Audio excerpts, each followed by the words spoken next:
అంత్యకాల దినాల్లో మనుషులు ఏ రీతిగా ఉంటున్నారో మనం మాట్లాడుతున్నాము. ఈరోజు టాపిక్ క్రూరులు, బ్రూటల్. మనం ఆ రీతిగా జీవించకుండా ఒకరికొకరు దయ కలిగి, ప్రేమ కలిగి జీవించాలి. అదే కంపాషన్తో ఉండాలి. క్రుయాలిటీ బదులు, బ్రూటాలిటీ బదులు కంపాషనేట్గా మనం ఉండాలి. బైబిల్ మనకి ఈ విషయాన్ని గురించి ఆల్రెడీ ఒక వార్నింగ్ ఇచ్చింది. ప్రజలు అంత్యకాల దినమంలో కేవలం పాపంతో ఉండరు కానీ పాపముతో చాలా బిజీగా ఉంటారు. ఇక్కడ జరుగుతున్నటువంటి ఒక క్రియ ఏంటనంటే, ప్రజలు ఎప్పుడైతే దేవుణ్ణి పక్కన పెడుతున్నారో, దేవుని యొక్క వ్యక్తిత్వాన్ని, ఆయన యొక్క మాటలు హృదయంలో లేక ఉంటున్నారో, ఆటోమేటిక్గా అక్కడ ఒక గ్యాప్ ఫిల్ అవుతుంది. ఆ గ్యాప్లోకి చీకటి శక్తులు, కోపము, ప్రేమ లేకుండా కోపము, తర్వాత క్రూరత్వము, పగ, అసూయ, ద్వేషభావము ఇవన్నీ కూడా నింపబడుతున్నాయి హృదయంలో. వాక్యంలో ఉన్నట్టుగా దేవుడు ప్రేమ స్వరూపి. దేవునిలో గనక ఉంటే మనలో కూడా ప్రేమ ఉంటుంది. అండ్ ప్రేమ అనేకమైన పాపాలని కప్పుతుందని కూడా వాక్యంలో రాయబడి ఉంది.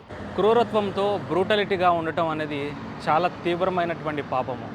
ఒకసారి ఆలోచన చేయండి. ఒక పర్సన్ కనుక అలాంటి క్యారెక్టర్తో ఉంటూ వేరే పర్సన్ కూడా అదే రీతిగా మీతో ప్రవర్తన గనక ఉంటే ఏం చేస్తారు? ఇంకా కోపోద్రికులై ఇంకా కొత్త కొత్త పాపాలకి ఒడిగడతారా? మరి ఈ క్రూరత్వం కలిగిన మనుషులు దేవుడు వారిని ఎట్టి రీతిగా తీర్పు తీరుస్తాడని గుర్తు తెచ్చుకోవాలి. ఏ రీతిగా ఉంటుంది తీర్పు? వారికి అనుకూలంగా ఉంటుందని అనుకుంటున్నారా? కానే కాదు. ఒకవేళ దేవుడు కనుక ఈ యొక్క వీడియోని పంపించి మీతో మాట్లాడితే వెంటనే పశ్చాత్తాపడండి. ప్రేమ కలిగి, దయ కలిగి ఉండడానికి దేవుడిని ఆ యొక్క హృదయాన్ని అడగండి. దేవుడు ఖచ్చితంగా ఆ యొక్క హృదయాన్ని ఇస్తాడు. ఆయన యొక్క స్వరూపంలోకి మిమ్మల్ని తీసుకొని వస్తాడు. లేకపోతే ఏం జరుగుతుందని అంటే, దేవుడు రాజ్యం చేస్తున్నాడు. ఆయన రాజ్య పరిపాలన ఎప్పటికీ నిలిచేది. సో అట్లాంటి వారికి భూమి మీద కాన్సిక్వెన్సెస్ ఉంటాయి, పరలోకంలో జడ్జిమెంట్ ఉంటుంది ఒకవేళ మారకపోతే మాత్రం. వాక్యంలో ఉన్నట్టుగా మనం ఈ రీతిగా జీవిద్దాం. ఒకని ఎడల ఒకడు దయగలిగి కరుణా హృదయులై, క్రీస్తునందు దేవుడు మిమ్మల్ని క్షమించిన ప్రకారము మీరును ఒకరికొకరు క్షమించుకొనుడు అనే మాటను మనం జ్ఞాపకం చేసుకోవాలి. Follow for more spiritual advises. God bless you all and praise the lord.